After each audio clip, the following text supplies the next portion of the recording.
Hi again. It's been a while.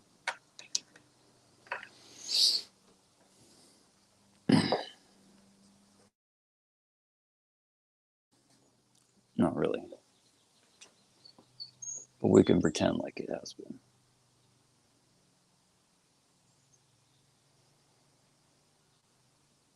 May his name be blessed.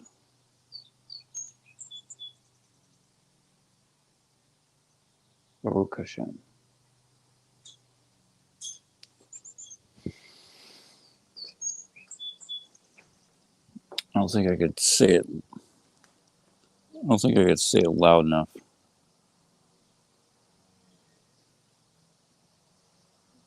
That was I need to to emphasize or express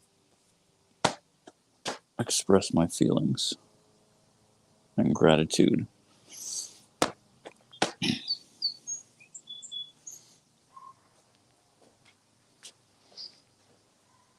I realized something that kind of connected with what I was talking about earlier about how specifically in regards to that feeling that I of like of goodness physically that I get occasionally, like when the body's not in pain or some kind of discomfort.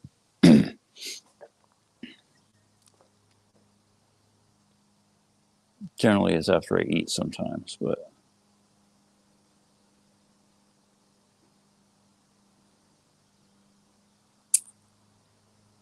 I should have been aware of this, like more clearly on like how to define where that feeling comes from. But there is a way that it's true, and that's um, if you're eating, if a person's eating food to gain strength to fulfill his will, then it's real. Then it's true.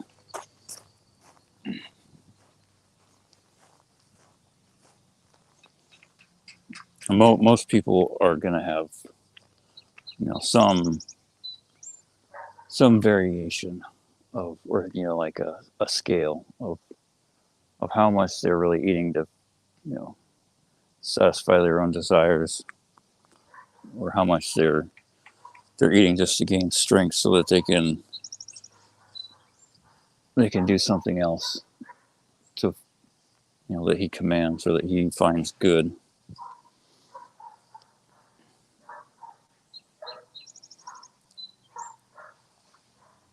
But when a person does that, then and only then is it real. And it's like that with everything. Rabbi Ruin said, a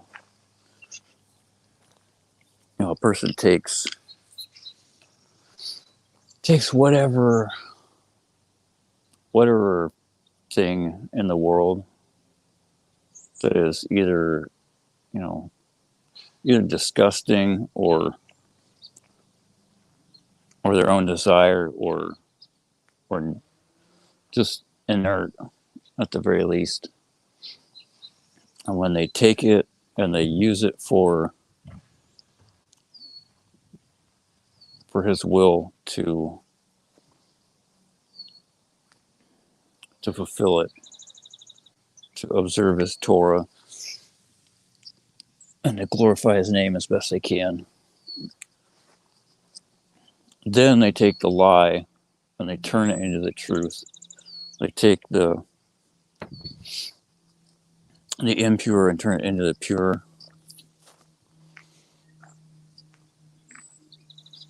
And certainly the Goyim can't do that anywhere near to the degree that a Jew can that observes the whole of the Torah.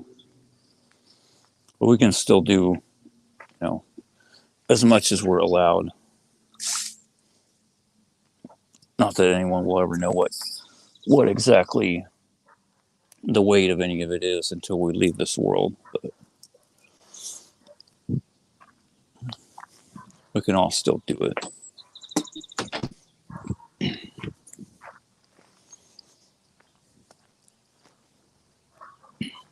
I finally ate that apple that was sitting on the counter.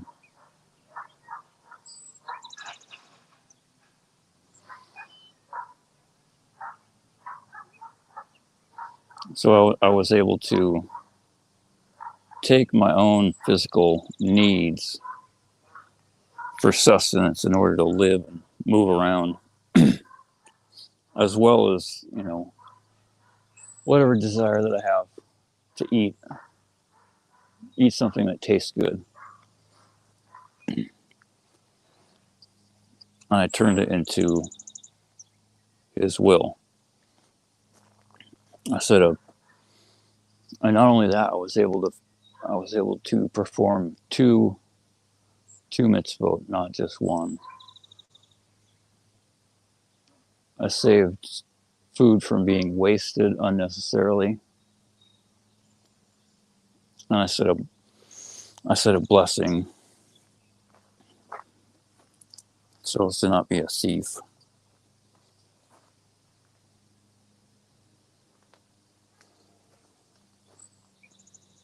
A blessing is so much more than that, though. It's acknowledging God is the source of everything, the source of all blessings. Was being grateful, acknowledging the fact that we're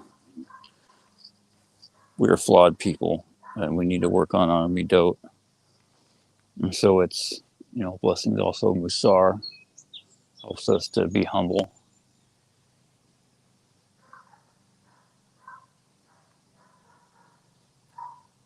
As well as, the really basic, just not being a thief, which is all he really expects from the goyim, is the bare minimum. Just try to be a little bit better than an animal, and at least no worse, at the very, very least.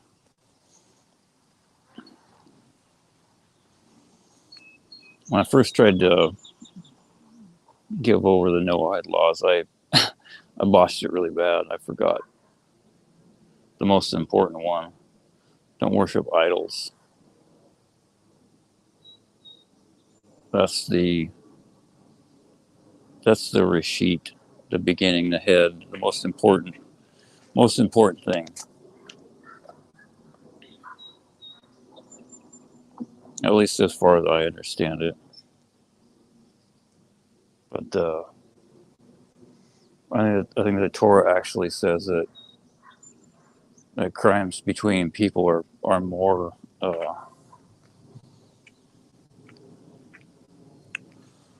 more severe in a way, because God has infinite mercy, and he'll forgive people as long as they do teshuvah at some point. But people are really not that merciful, and so when a person speaks against someone else, shedding their blood with their words, or physically harming them with their actions, or they steal, or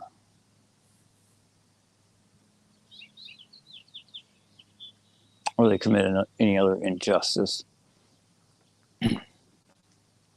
they create a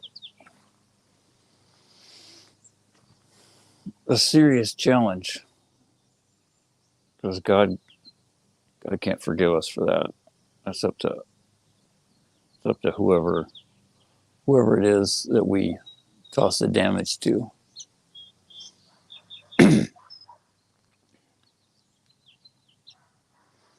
Let's see if I can be granted the assistance to list off the Sheva mitzvot, the seven laws. It's don't worship idols, don't lie, don't steal, don't shed blood, which in that includes lashon hara.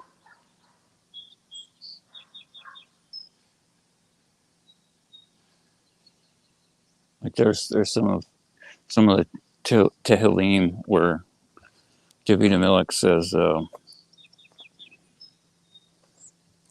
they sling their arrows, and I forget what the rest of the verse is, but I mean, of course, he's talking about physical war, as people were chasing him, trying to kill him. But he's also talking about lashon hara. People sling their arrows.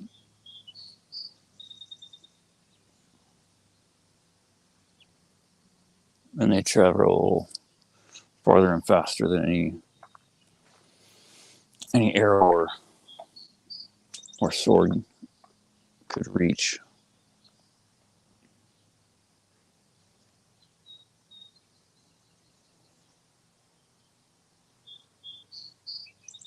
No forbidden relations. That's 5. Which is anyone that is not permitted to you, anyone of a close relation. The Torah says, I believe, for at least out to the second cousin, maybe closer. But it's, when in doubt, put an extra step in front of it. And also, no close relations by marriage.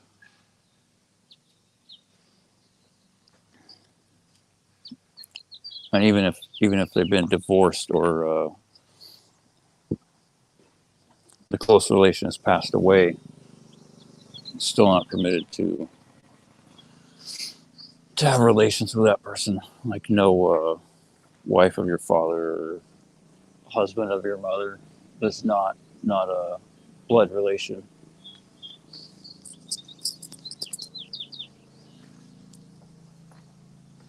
That's 5.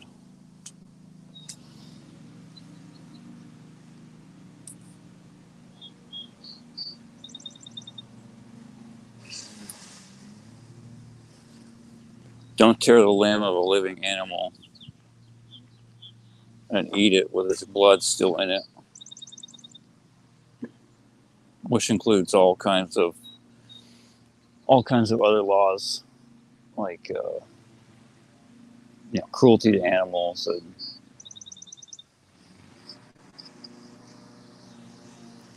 various other things.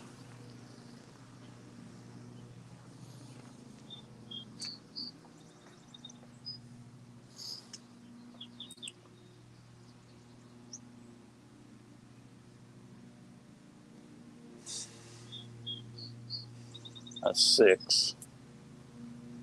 Last one is technically a rabbinical addition, but that the sages added: established courts of justice. At least that's what they say it was added by them. It's not specifically given in the Torah to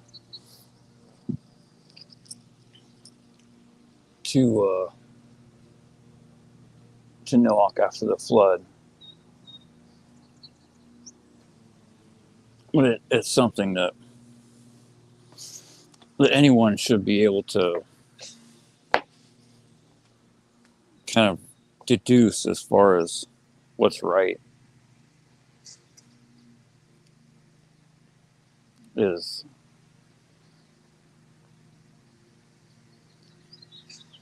to the best of any person or group's ability to take their knowledge of the Torah Hopefully it's as true as it should be, as humans are capable of, and then apply that to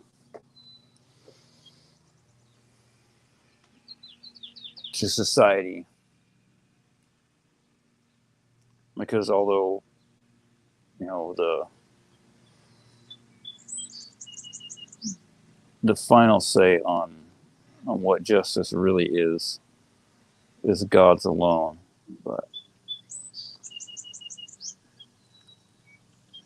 He'll let us run off with a long rope to hang ourselves with if we don't police our own, so to say. And even though there's no way for us to have anywhere near the truth and completeness of justice that he does ever, we still have to try as best we can. Not for whoever upholds the law, or for any judge or official or any king or president, but for everyone else. Those people are arrogant and stupid. And most of them, if they don't see some worldly authority that they can physically comprehend with their eyes and feel with the lashes on their back, they will commit untold crimes and do so much damage both to themselves and the world and everyone else in it. There's got to be some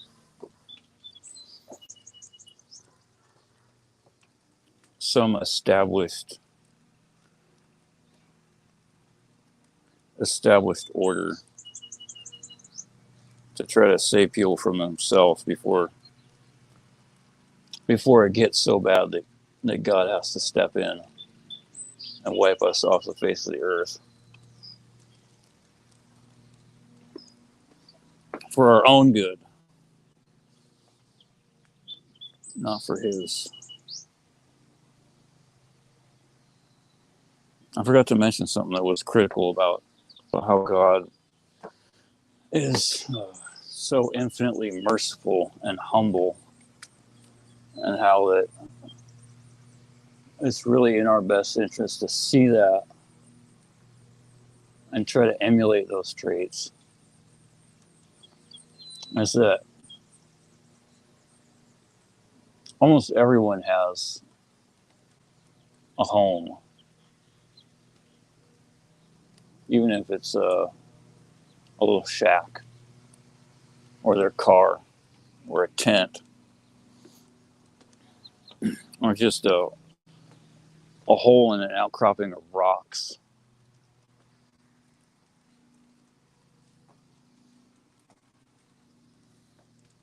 There are very few people that don't have a home, that don't have shelter.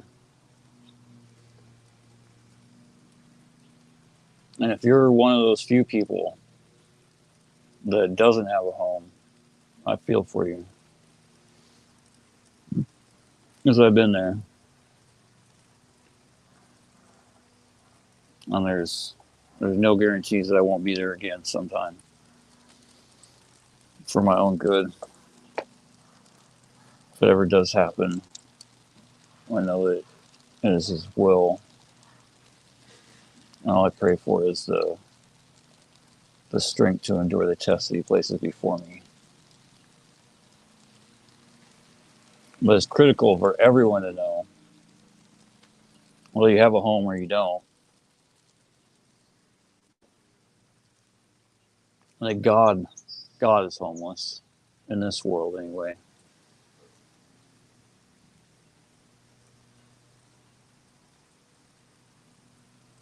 Everyone whines and cries, or not everyone, but a lot of people whine and cry about about what they don't have.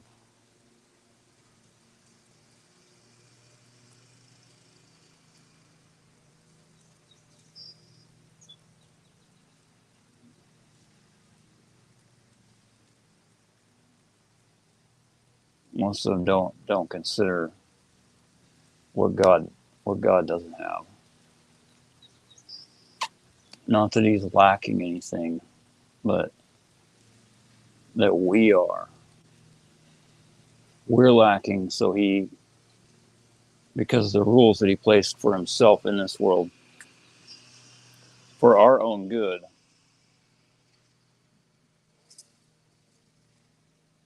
He is homeless in this world. His presence cannot rest here. Because if He did, if there was still the Beit HaMikdash here, or if it got rebuilt today, right now, in this moment, His presence would come down, and He would have to judge us all, and we would be all just utterly destroyed. He would, because that's the way it works. The aspect of His presence that filled the temple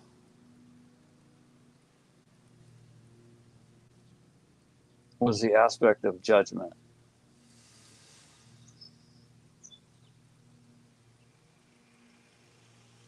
And so the only way that's possible for His presence to be seen in the world that clearly, as if we're all, or not, maybe not all, but at least, enough people are clean enough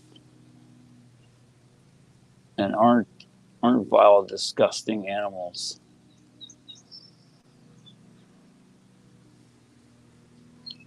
for Him to see, for Him to see their merit and judge the world weighted in their favor. Or if they're not there, if those people aren't present with the merit, then He will have to render judgment. And if there's no merit there, then the judgment that will be that we will have to be destroyed.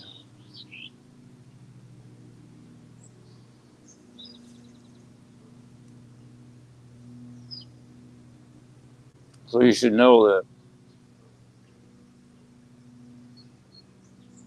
if you have a house or a place to stay, at least in this world, God put you in a better position than He put Himself.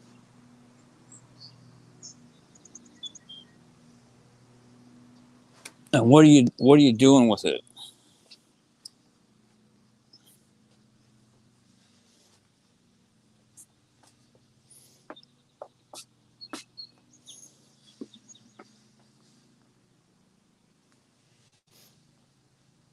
And if you don't have a home, then you can kind of get a small understanding, a very minuscule, tiny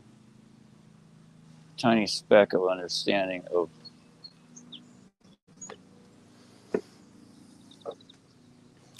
what He has to deal with, or endure through our failings.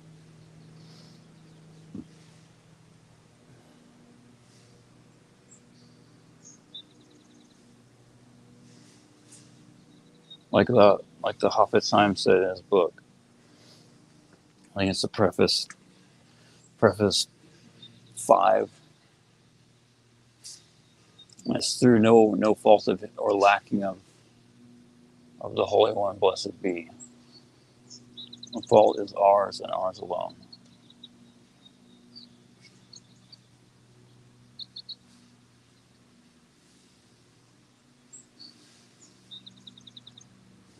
And if you don't have a home, you should know that it's for your own good.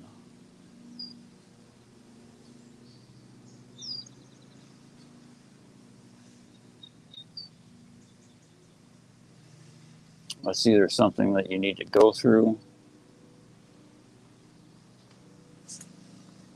to grow as a soul, to refine yourself,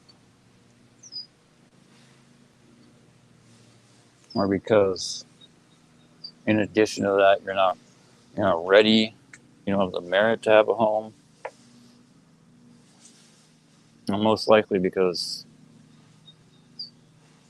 having a home wouldn't be good for you. Because if it was good for you, you would certainly, whatever it is, whether it's a home or a wife or children or a free country, you would certainly have it. There's nothing that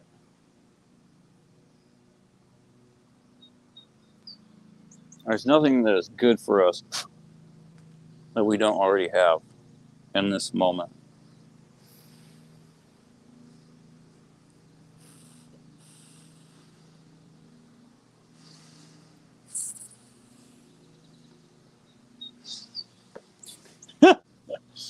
Oh, Lucasha. Kind of like power to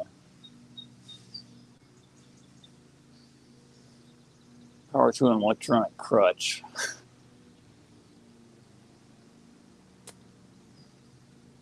You got to take it into your heart. You got to see what's right in front of you the whole time. Trying to poke you in the eye sometimes because you're so blind, including myself.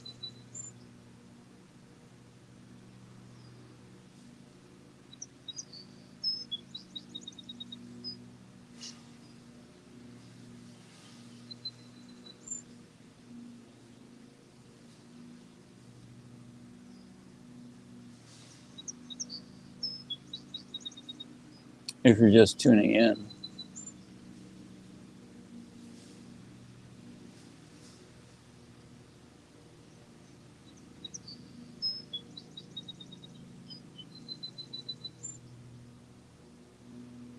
you're listening to Gary, the gardening Hide,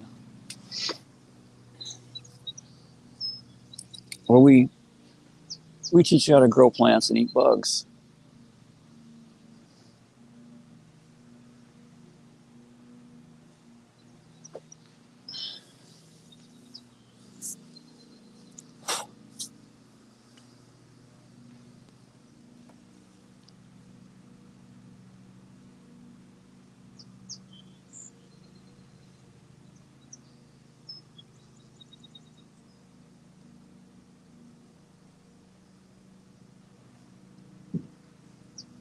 For anyone that's not supposed to be here, and hopefully unfortunately, if you've listened to any number of these streams, you know who you are.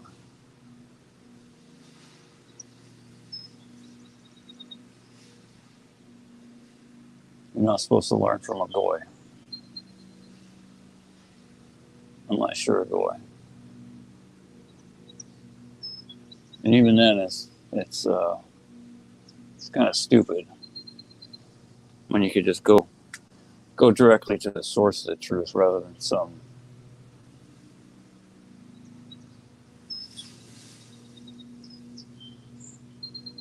broken radio.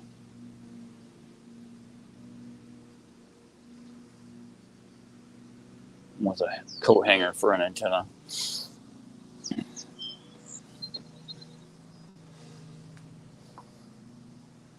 But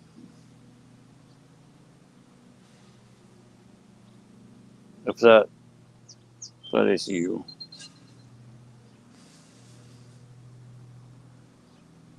the main purpose of talking about laws that don't apply to the Gleam is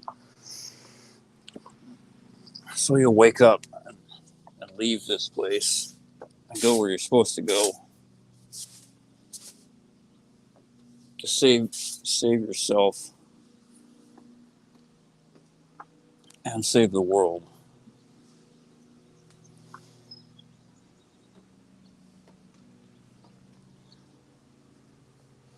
And go learn from a Jew, from a real rabbi, not a dumb goy that you won't even hear anyway. Because that's the way God built your soul.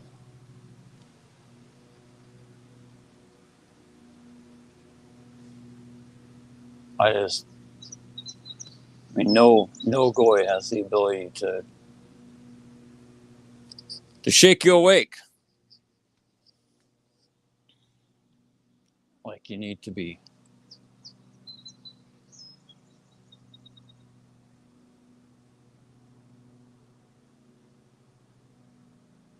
To wake up that spark inside and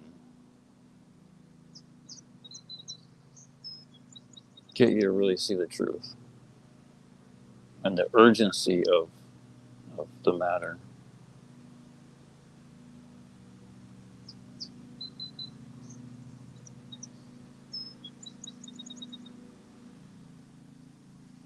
Hopefully, I'm just talking to the wind, but I have to say on the small chance that I'm not, because that's all that matters. I don't matter, that's for sure. No matter what anyone else, any other person says.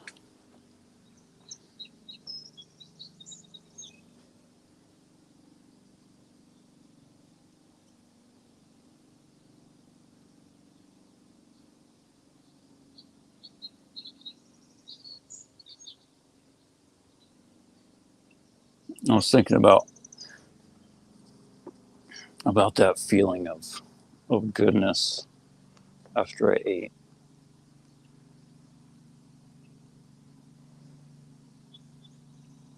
And it was real.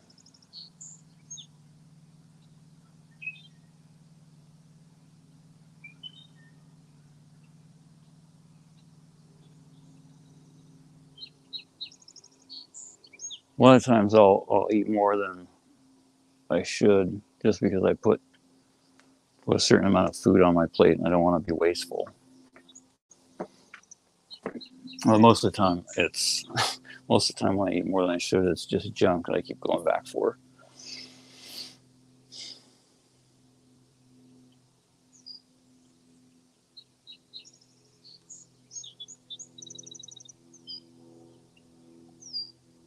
That's one reason why I try to limit the times that I eat. So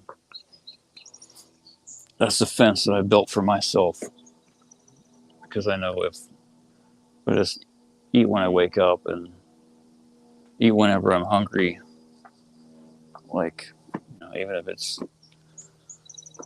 if I get hungry at like 10 or midnight, I know that's not good. It's like a gremlin.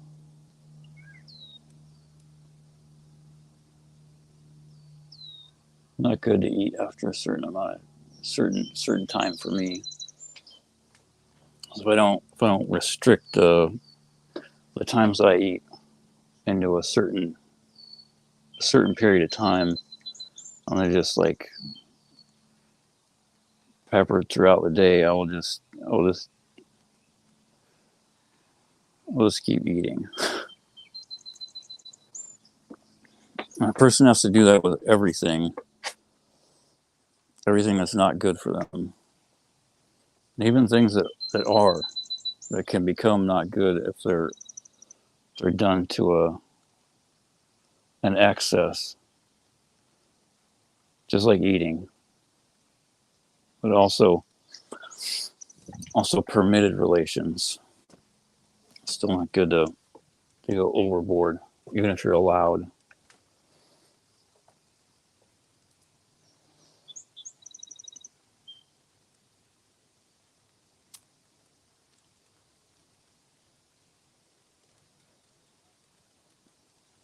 No one's going to build a fence for you. You got to do it yourself. If it's torn down, you got to mend it and put up another fence that's taller and closer in.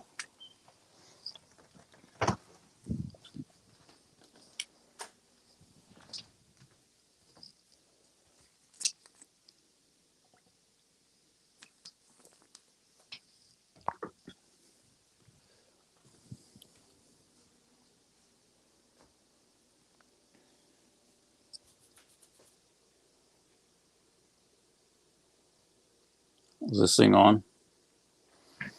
Anyone there?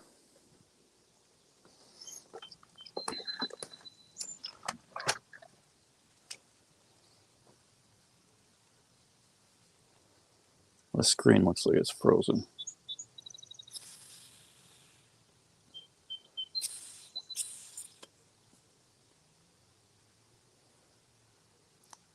It is certainly frozen. Well, it was.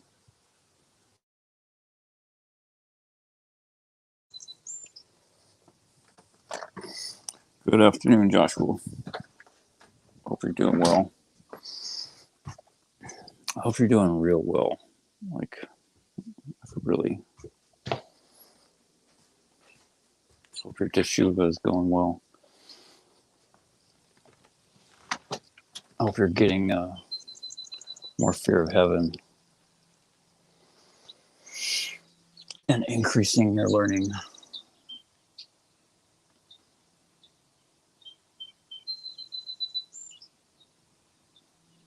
And being rewarded with more mitzvot rather than more sins. With a great deal of his help. Hope that's what you're all doing, myself included.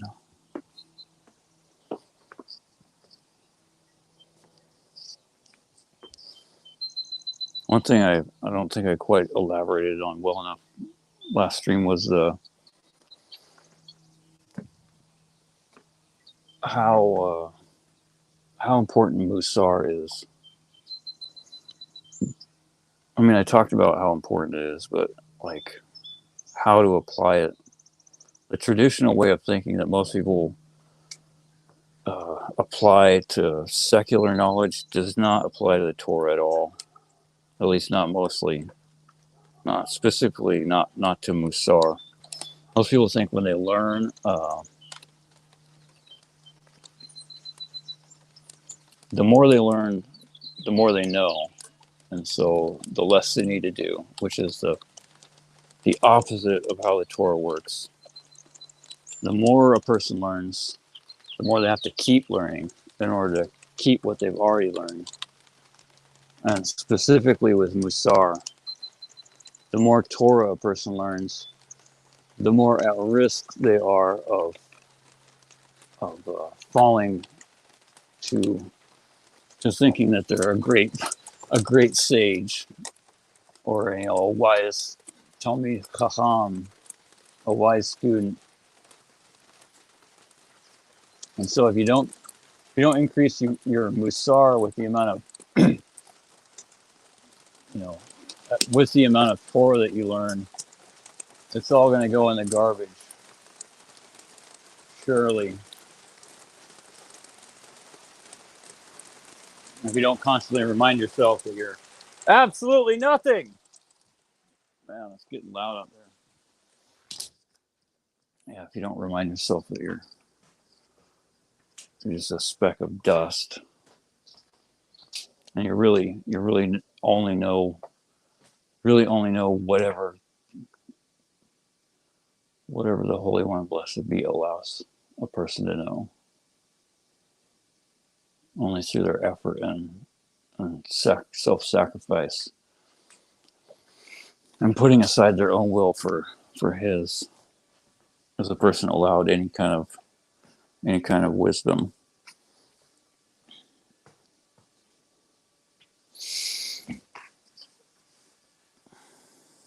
Well, hopefully these.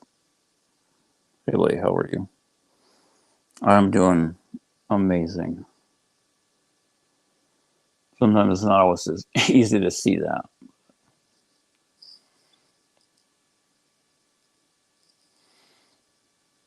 if you suffer, through the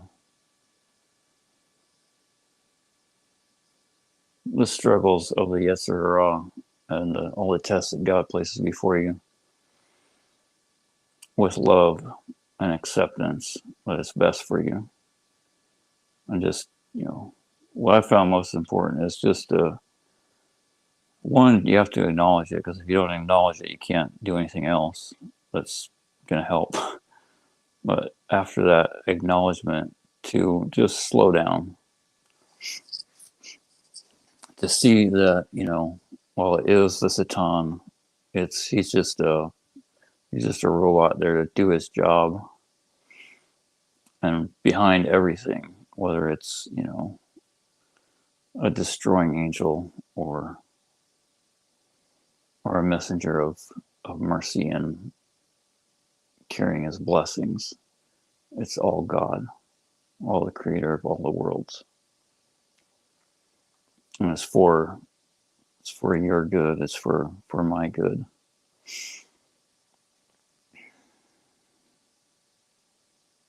The only variable is,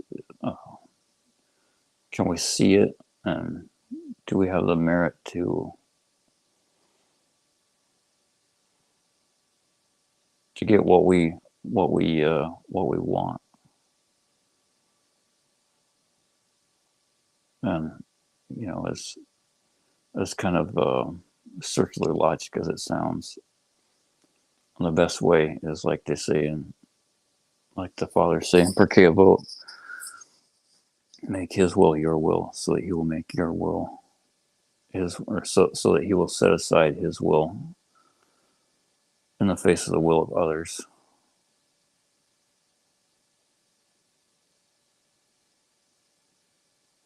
Or something similar to that.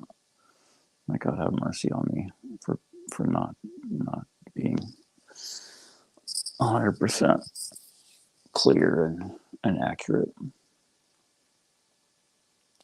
All I can say is I try to have fear to not speak too out of line.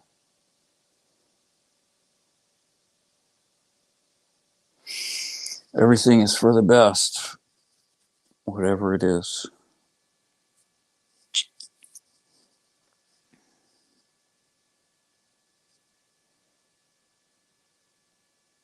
The only thing I pay attention to, other than my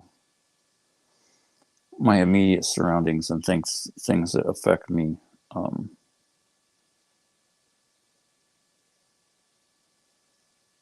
personally, in real life, is my learning. And that's pretty much been narrowed down to one place for a while, at least primarily.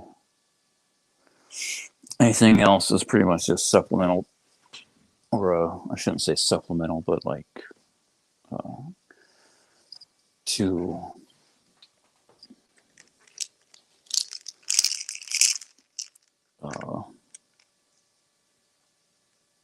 basically just reading the weekly Torah portion and Perkei Avot, and crawling along at a snail's pace, reading like a sentence every week or so far over the half the time.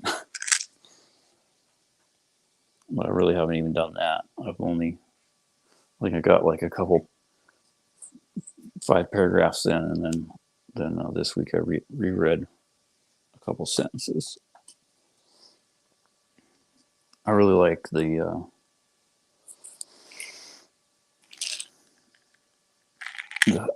Times titled.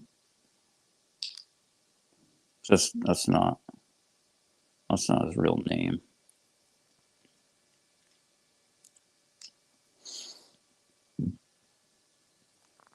But it is a good name. Desire of Life.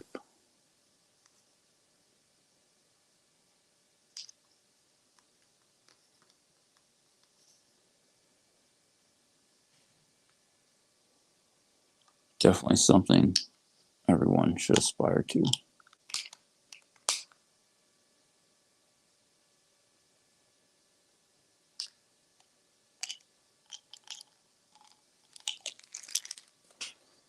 Myself included.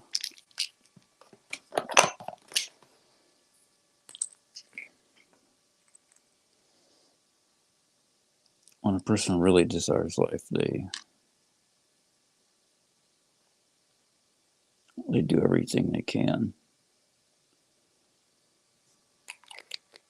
to learn and put what they learn into practice in regards to the Torah.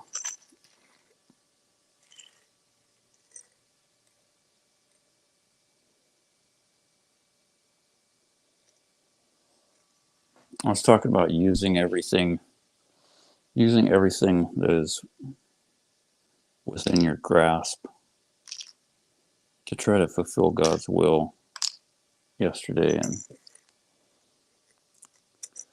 I had this idea that I kind of started almost a year ago now and really didn't do anything with. And first I had an idea for like one way. It's like a same general theme, but one way to make it work, or send one message, and then after a certain amount of time it like morphed and twisted into a couple other different things. But I think I finally found what God's will is for it. And if I have the merit, and if I can get a great deal of his assistance and fight the Yetzer Hara, I think I can. I have I have a concept how to bring it into this world with God's help. Like everything that comes into this world, it's the only way. I really have no, if it does happen, I really have no idea what I'm gonna do with it. At least as far as trying to give it the most effect of helping people.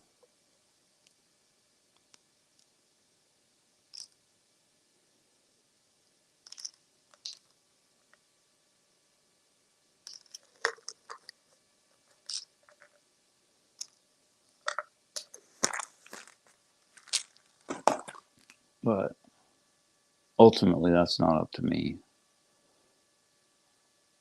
All I have to do is my effort. The rest is up to God.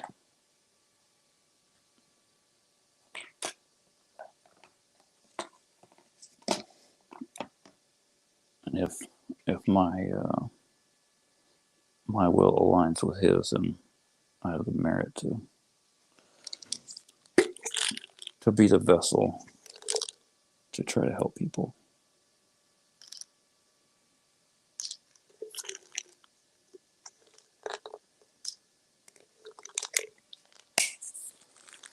All I can try to do is, other than my effort, is try to earn those merits as best I can.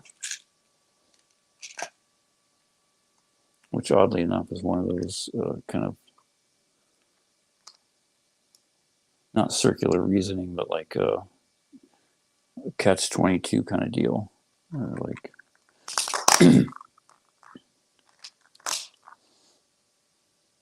how do you earn the merit? Is to do something to do something that has merit. I guess is the easiest way to kind of relay the concept.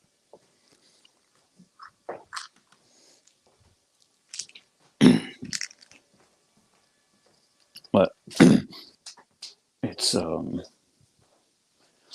everybody has to start at the ground floor. No one can just start off by doing one little small act and saving, even like a few people, let alone tens, hundreds, thousands, or millions of people from suffering Gehennom and possibly build themselves some kind of place that's good after this world, or at the very least, merit to not have to go to Kafakila and just be tortured for a few thousand years. No person has to start out in the mailroom, so to speak, and just push letters into the box here and there. And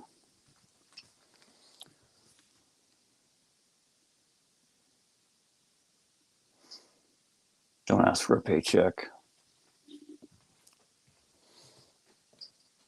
And definitely don't get uppity.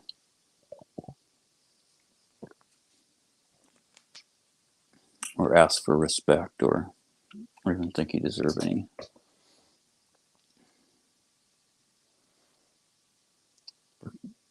The Torah has just such endless wisdom.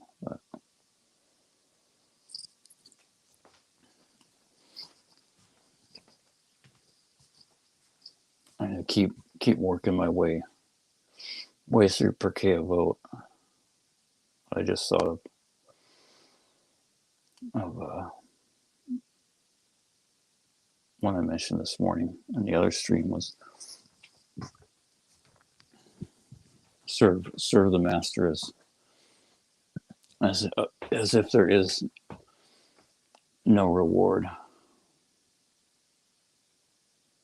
even though there is.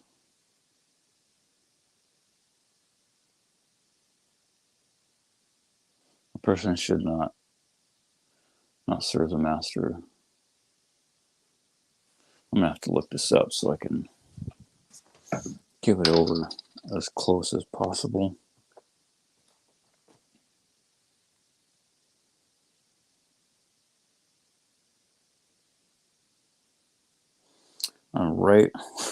Open right to the right one. Baruch Hashem.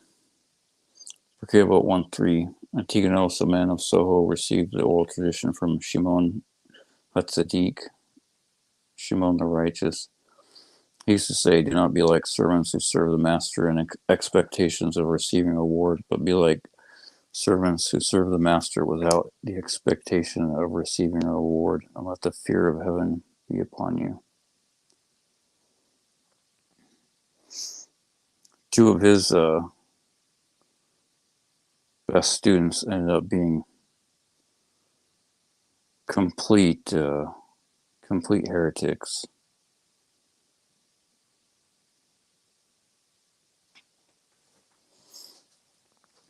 I can't recall what their names are.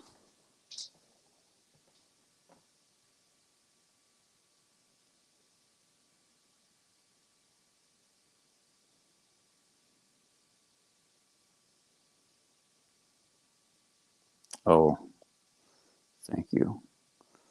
The Rambam's commentary on Pirkei Avot 1:3 lists the sage had two students, one whose name was Zadok and one whose name was Betos. And when they heard him say this statement, they went out from in front of him. And one said to his fellow, "Behold, the teacher said explicitly that there is no benefit and punishment for a person, and there is no hope at all." And they did not understand his intention. And one strengthened the hand of his friend, and they exited the group and left the Torah. one group connected itself to one, and another to his fellow, another group to his fellow, and the sages called them Sadducees and Boethusians.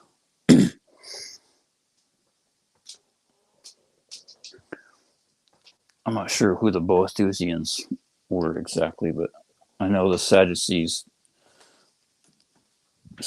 denied not just resurrection of the dead, but any world after this one, which doesn't make any sense. You're just totally, especially if if you still adhere to the Torah, how could a person even conceive of that concept? It just makes no sense, especially someone that was as wise as those two guys were, two sages, because up until that time they were righteous wise men, and they heard that one thing that wasn't made clear, at least not clear enough for those two guys by their teacher.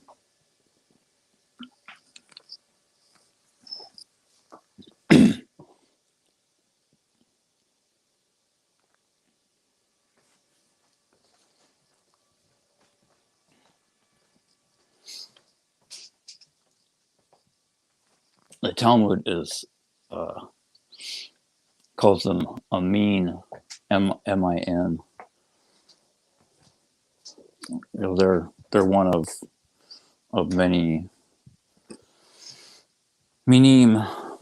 They're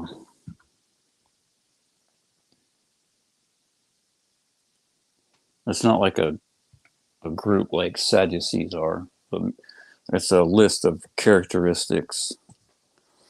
The Rambam in Hilkot Teshuvah 3:7 lists that there are 5 individuals described as minim. One who says there is no God or ruler of the world. One who accepts the concept of a ruler but maintains that there are 2 or more, like the Greeks and the Romans and pretty much every other fake religion, or at least a lot of them. Other than atheism, there's only one. They're monotheists. They believe themselves to be God, which is certainly not the case at all.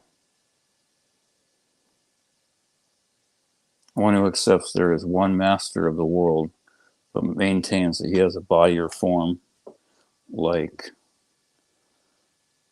adherence to the New Testament and a number of other numerous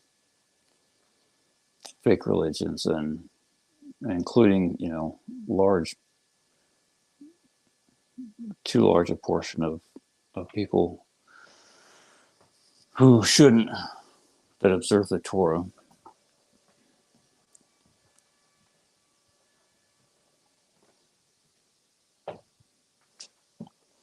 One who maintains that he was not the first, or not the sole first being and creator of all existence, like a lot of the various indigenous peoples have, like weird creation stories.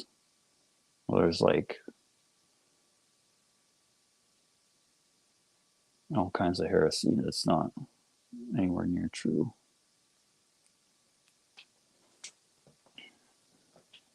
So the thing about all the peoples after the flood, they pretty much all started out, or maybe even before that, I'm not sure, but at least after the flood, because they all came from Noach. And there was always like heretics and people that had delusional, like weird ideas as a way to rationalize their corrupt desires. but all the nations knew that the constellations kind of held sway over their fates to a certain degree, or at least that's not really true either. I mean, it all it does, all the stars do is record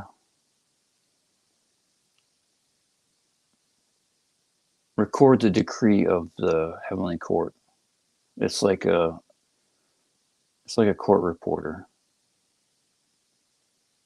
and the heavens display what the decree is for anyone that knows how to read it.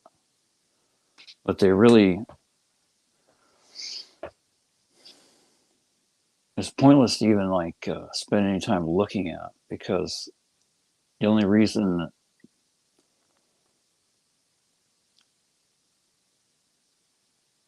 that applies is to people that don't understand how it works. Don't understand that it's not set in stone.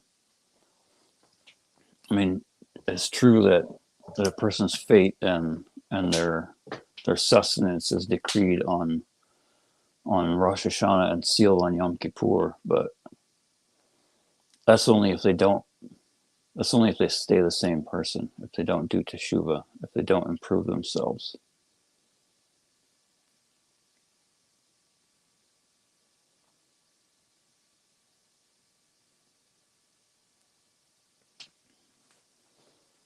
And they certainly don't apply to an observant Jew. And I'm not sure exactly, but I don't have a source for this, so this is just my own stupidity, my own weird idea. But I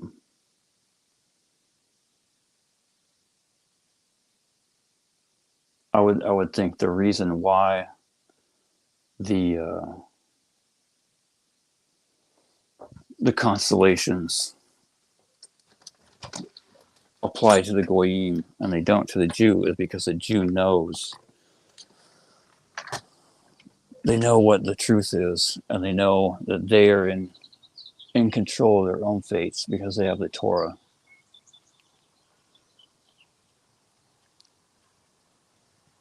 And they can do teshuvah.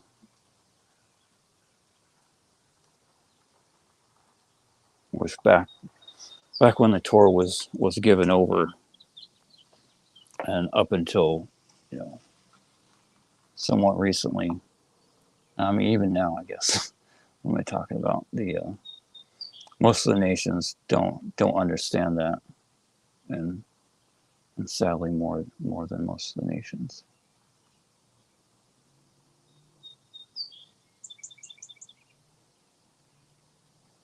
But everyone, at one point in time, everyone knew that the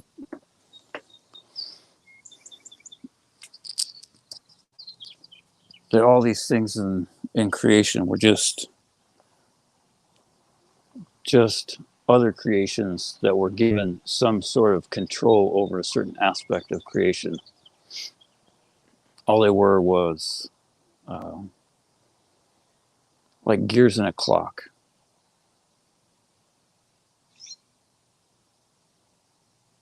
The clock has a creator, or a former, someone that cuts the teeth of the gears and puts them together inside an assembly and sets them in their appropriate place. But when it's still nothing ever, still doesn't function without some source of energy, and it doesn't have any animation until the gears are wound, and then they start moving. And then they hold as accurate a time as its maker was able to bring into the world, which for people that's accurate enough to like get to work and beat traffic. But for God, it's perfect.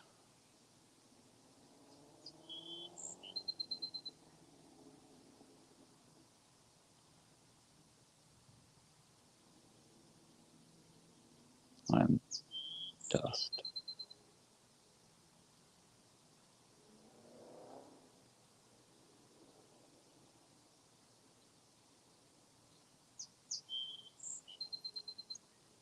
Well, somewhere over the years and the generations, the Goyim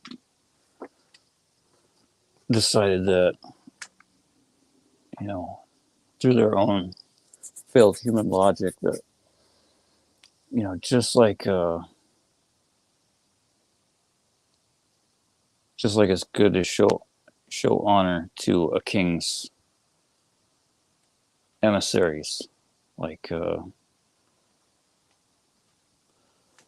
his the general of his army, or the tax collector, or his son. Not that God has a son, but it's just for this example, they could all pretty much be the same status.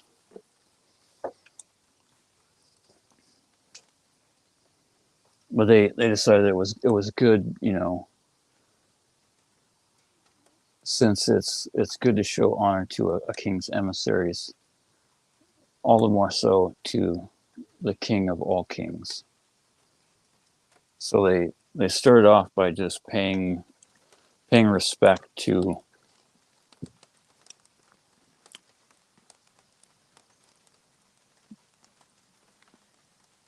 the creations as the angels that were in charge of the heavenly bodies, of moving them about. And then after a while, they just started worshiping them and forgot about God, or maybe not forgot, but they slowly over time the lesser were raised, and the higher, God forbid, was seen as not as important as he is.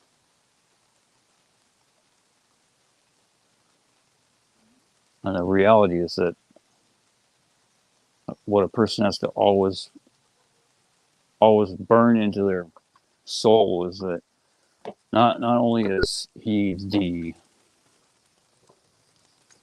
the highest being, he is the only being, en od milvado. There's nothing else but him. Everything else is a creation that serves at his will.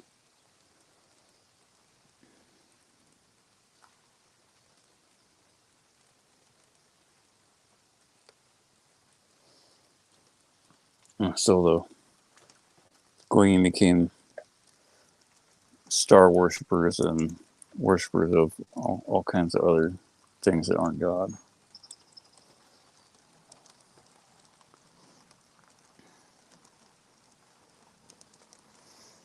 And the last one who serves a star, constellation, or other entity so that it will serve as an intermediary between him and the eternal Lord. Each of these 5 individuals is a mean, M-I-N. Anytime you're looking for a lot of Hebrew words, unless they're like really common, you'll get all kinds of weird, nonsensical, non-related stuff. And even worse than the nonsensical stuff is a lot of times you'll get like Avodah Zarah search results that are like Messianic Synagogue in Dallas, Texas, and like that other other search result that was on the last couple streams. Unlock the ancient scrolls of Balpeor. All right, maybe ancient rolls. freetp.org. I think it's is the website. So what I've found, if you want to get to the truth and not sift through a bunch of filth and nonsense, it helps to one, to have a good hashkafa to start with, so you know what to avoid so you can whittle it down to as close to the truth from the beginning as you can. And then also, just as far as search results go, is including some kind of word like what the sages say, or Jewish sages say about whatever, or the word Torah or Tanakh, and then whatever word you're trying to look for, or Jewish, and then, or you can go to another good one that has an easily searchable resource of information, but it's also definitely a bear trap of its tongue if a person doesn't have a good good ideology, good hashkafa of what the truth is, and what is sheker, and know what to take away from, know where to leave the university research on the table, and just take the information that applies to the Torah that you're looking for. Is as the Jewish, I guess, the Jewish encyclopedia, that will usually have most of the terms in it, but like I said, it'll also be full of all kinds of university garbage.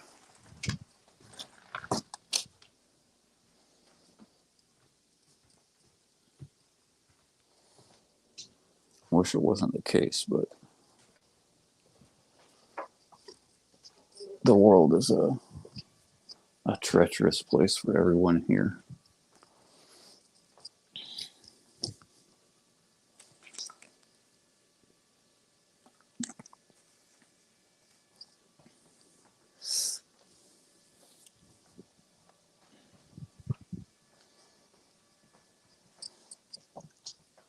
In chapter 8 of Rambam's Hilkot Teshuvah, I'm not sure if it's okay to learn from the Mishnah Torah, so I haven't done that. But this I just found on, I think it was like on some other website, where it just had these specific things for the definitions of the minim and epicorsim. This translation says epicursim, EPICURSIM, basically a heretic, from Rambam's Hilkot Teshuvah chapter 3, 8.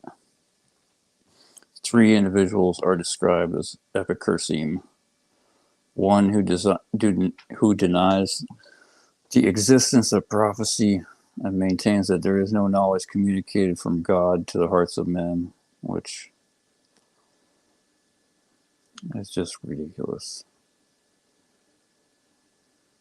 I mean, even if a person ignores the concept or fact that prophecy exists as a fact, 100%, without a doubt, is the truth. But even if you set that aside and only focus on the statement that denies the existence, that there is no knowledge communicated from God to the hearts of men, where do you think the the ideas in your head come from. They're certainly not, you know, not wholly your own. They're not my own.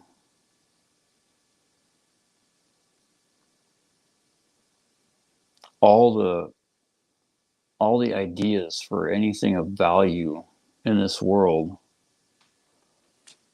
and even probably everything else. I mean, they all come from outside this world, from some vessel or vessels that God created to hold the knowledge that, all the knowledge that people are ever allowed to attain in this world. And as people have merit, those vessels release drips of knowledge and wisdom from the heavens for people to use however they see fit as a test, either for good or for evil, whether to fulfill his will or fulfill their own desires.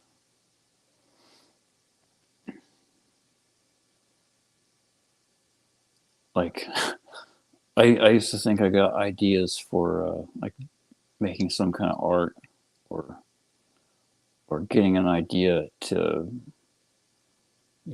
for a way to make money, like something to sell online, or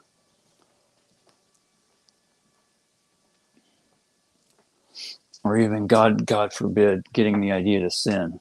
All that stuff, whether it's for good or evil, all originates outside this world, like everything else. Whether it's physical matter or like, ethereal, non-tangible things like an idea.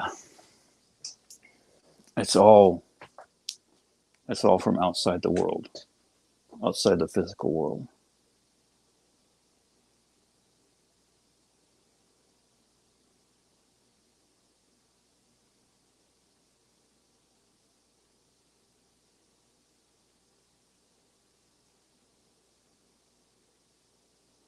And when a person starts to understand that, and they begin to realize how much of a nothing that they are, only then can they really start to see the truth. Like no matter how great a person you thought you were, or how, no matter how great other people thought you were or weren't, it doesn't matter. It's just the greatness in a person's own mind that is the most important, because that's what really changes the outcome of their life. The greater a person thinks they are, the less they are.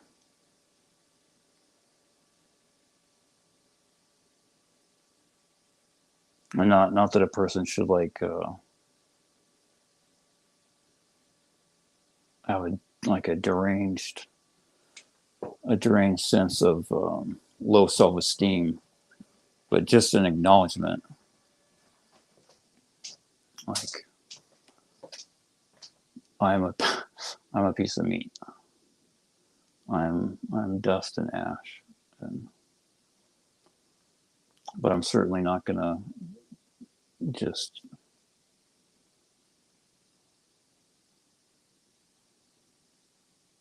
stand idly by.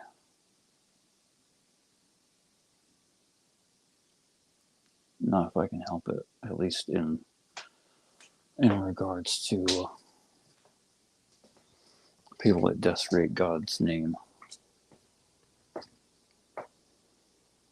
I'll do my best to stand idly by while people desecrate my name, and try to see the truth in it, that I deserve. that's from God, and it's for my own good. And if I can have the strength and remember,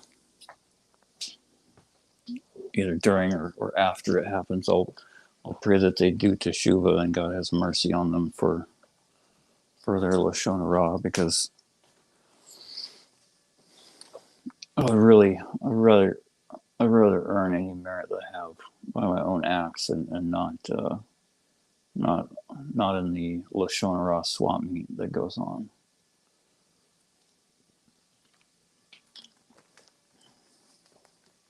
I learned from Rabbi Alon Anava that I can't recall. Please forgive me. May God have mercy on me for not recalling the sage's name from the book that he was giving over. But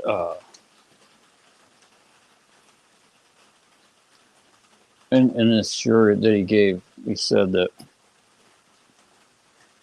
there's a heavenly book in Shemayim where all a person's sins and all a person's mitzvot are recorded, all the good and all the evil that they've done. And that part of this book is pretty common knowledge. I mean, I think it might even be in the Tanakh, but it's certainly in Pirkei Avot and in the Oral Torah. But I can't. All I know is the source right now for Pirkei Avot, because that's as far as I've gotten with my learning. Know what there is above you, and you shall not come to the grips of sin.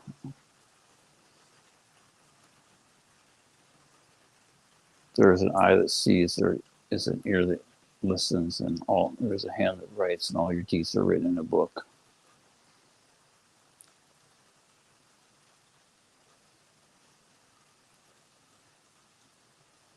But in this book that the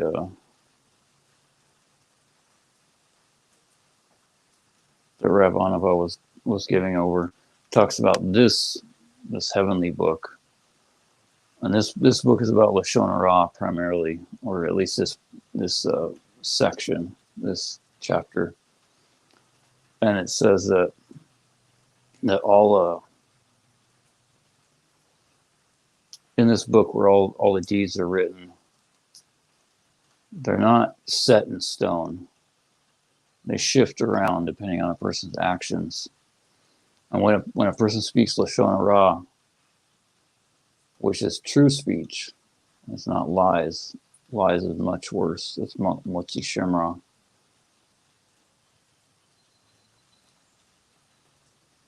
Lashon Hara is true speech that serves no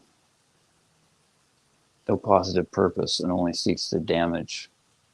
Whether a person acknowledges that consciously or not is not really important. I mean, it's far worse if that is their conscious intent. That makes it like extra horrible. It's just the damage in the world that it does.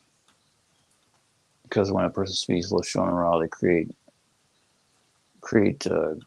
greed and jealousy and baseless hatred, and certainly they break peace and shed blood.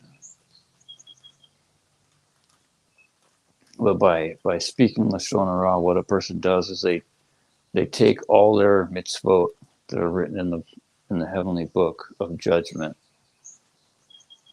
and all those mitzvot, however few or many, get pushed over to the book of whoever they speak about.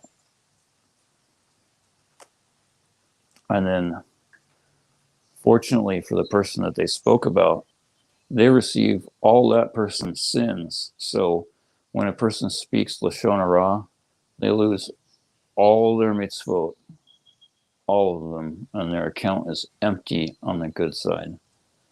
And in that moment, until they perform any good deed, any mitzvot from the Torah, all that's in their account is nothing but sin, nothing but ever or averas, like the Ashkenazim say.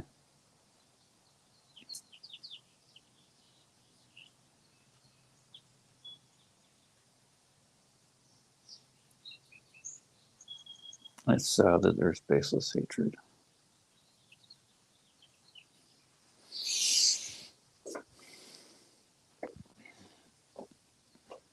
I really, I really pray and long for the day that there's unity,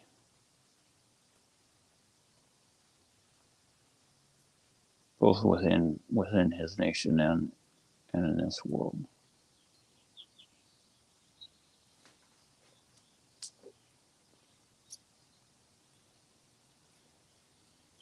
Because when that happens, then there will be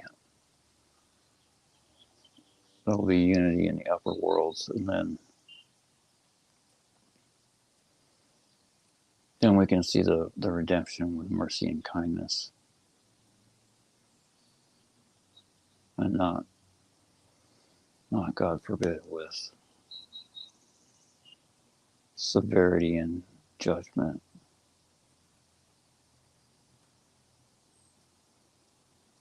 and so much horror and destruction.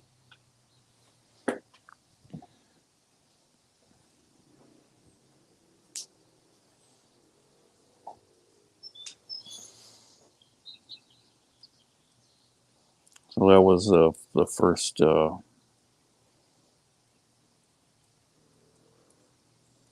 first class of people that are Epicurean heretics, those that deny the existence of prophecy. As a, aside from the fact that it's everything, every thought and idea comes from outside this world, and it's not people, especially any kind of real wisdom. Denying the existence of prophecy, you nullify, God forbid, you nullify the Torah, and then all it is to you is some kind of storybook or philosophy, which is it's not. They're not the Greeks, even though the Greeks tried to turn them into Greeks, tried to holocaust their souls rather than their bodies, just getting them to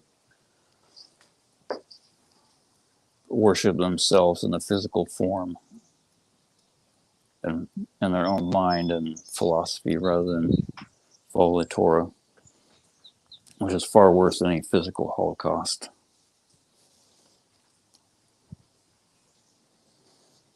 Second is one who disputes the prophecy of Moshe, our teacher, which is kind of included in the first one. But if you deny the prophecy of Moshe, you literally deny the whole of the Torah, because Moshe was the one that received it directly and wrote it all down.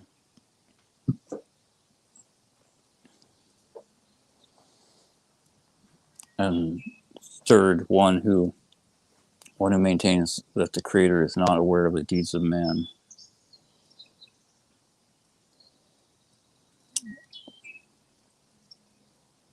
which is not true. He is most intimately aware of everything, not just our deeds, but the thoughts in our head. And Ode Novido.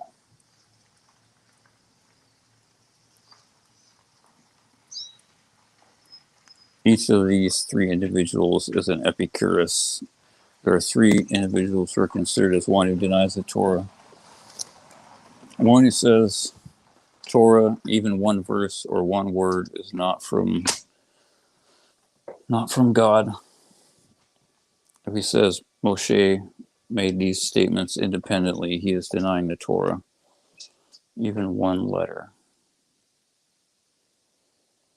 One who denies the Torah's interpretation of the oral law, or disputes the authority of its spokesman, as did Tzadok and Betus. Baruch Hashem. And one who says that Though the Torah came from God, the Creator has replaced one mitzvah with another and nullified the original Torah, like the Arabs and the Christians. Each of these three individuals are considered as one who denies the Torah. Because they do. That's the way it works. You can't just pick and choose. And I've gone over why the oral law is obviously from heaven and is obviously given at the same time. I mean, you have to be brain damaged from all the filth that's corrupted your soul to not see it. The challenge for people is to see the truth and acknowledge that fact without running wholly away into into something just as bad and becoming a complete heretic against every every concept of God at all.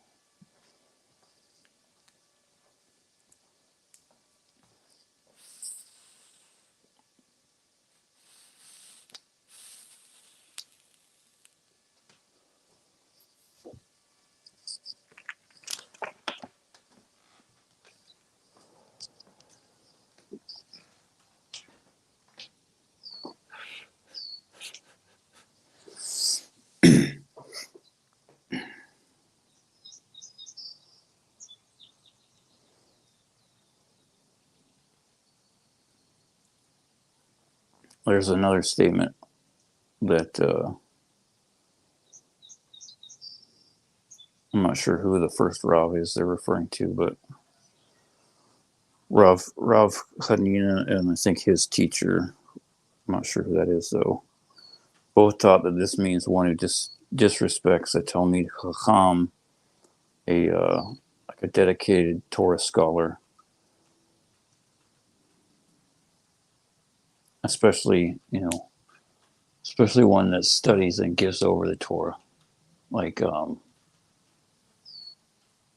a lot of rabbis, like Rabbi Reuben and Rabbi Elon Ahava and Rabbi Yosef Mizrahi.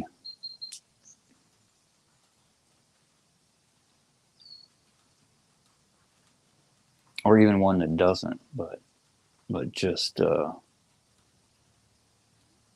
at least not to the same degree. Maybe they just teach their family or a small group of people somewhere, or maybe they don't teach at all. Maybe they just learn and do their best to just follow the law.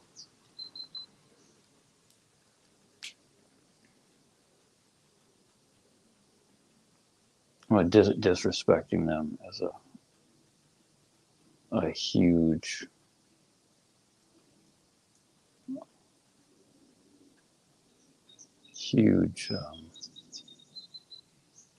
severe punishment is awaiting. And I've certainly done that. And I'm immensely sorry. And a person can claim ignorance. I certainly beg for forgiveness.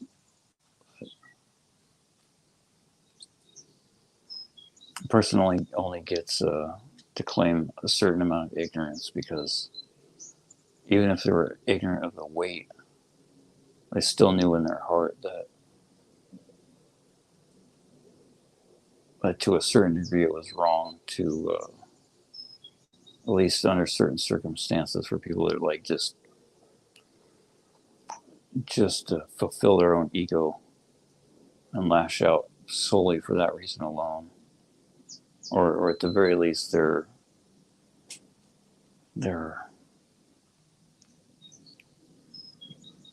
intent of the truth of doing it for the sake of heaven is so minuscule that is pretty much outweighed by the root of their arrogance, and that is a motivating factor.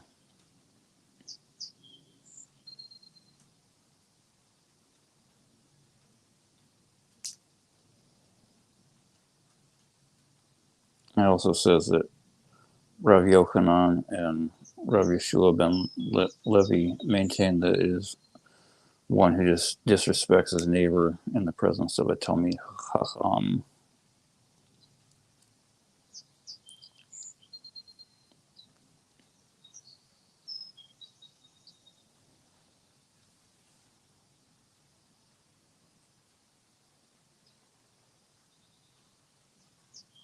When in doubt,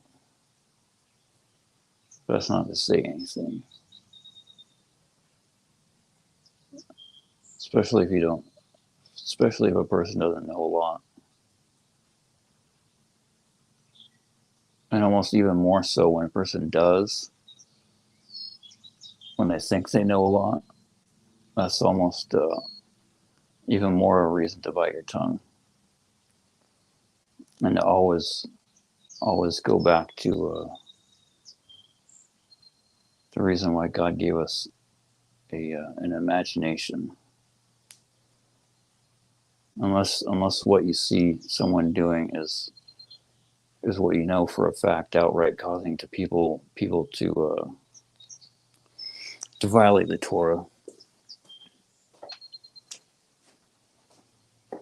in a really clear way.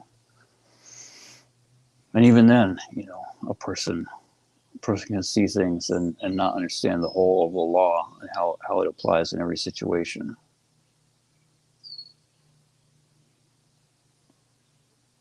That's why a person needs a rabbi, a rav, to always as a guidance, but it's critical until a person gets to at least to a point where they have some basic idea not to murder themselves and everyone else with their words and their acts with every waking moment of the day. But like I said about Musar, the more a person learns, the more you need to learn Musar to constantly make sure you keep your ego in check and know that no matter how much you learn, it's all from Shemayim, and you're just a nothing. The only reason you got any of it was you made yourself into nothing, acknowledged it in your mind, and sacrificed the time and the struggle to learn. And the only reason it stays there is because you maintain that.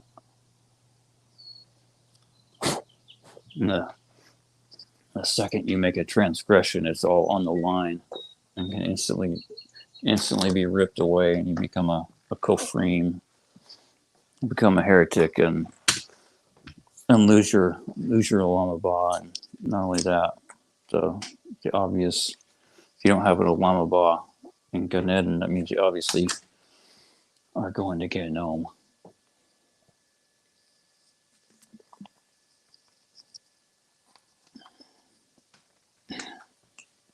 And those laws are for everyone. I mean, specifically, they're under those conditions. They're speaking to other Jews. So needless to say that if a goyim transgresses any of those, they certainly apply at least to the same severity. God help us all.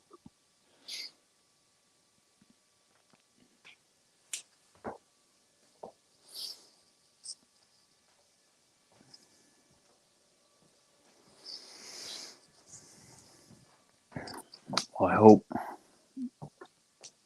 I hope this was productive time. There's other work that I need to get done. I hope I made a wise a wise decision on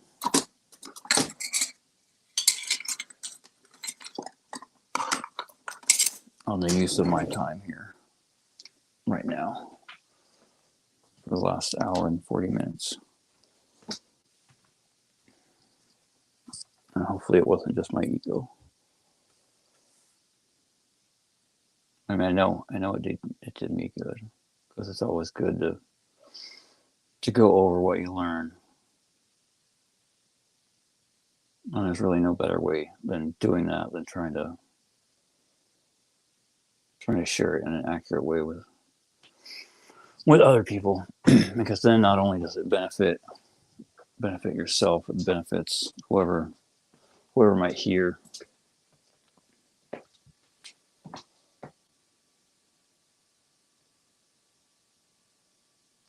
The rest is up to him. I did my effort.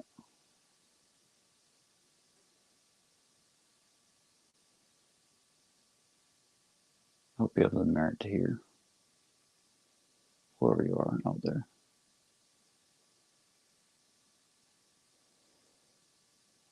More importantly, I hope you have the merit to do.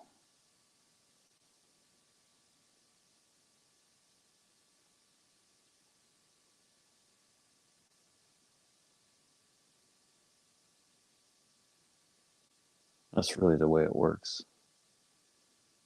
You have to do first, and then only later do you really hear.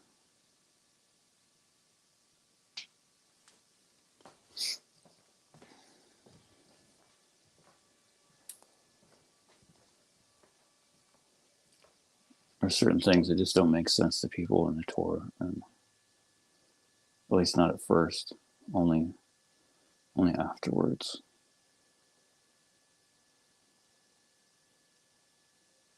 People will never see his face. Not that he has a face, but like, you'll never see his presence in front of them in the moment. But if they have merit, they can see his works afterwards down the line, in everything, in every moment.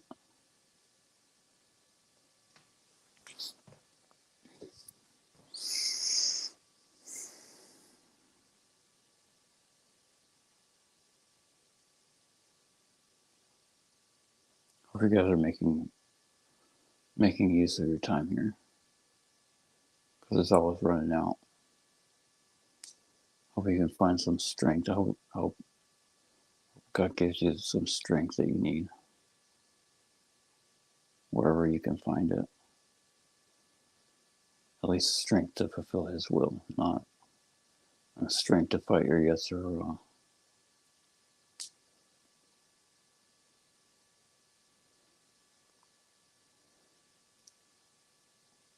The strength to run from evil, first and foremost. To refine your midot, your character traits, and then only then to really start doing good. What a heaping helping of his assistance and mercy. Talk to you guys soon.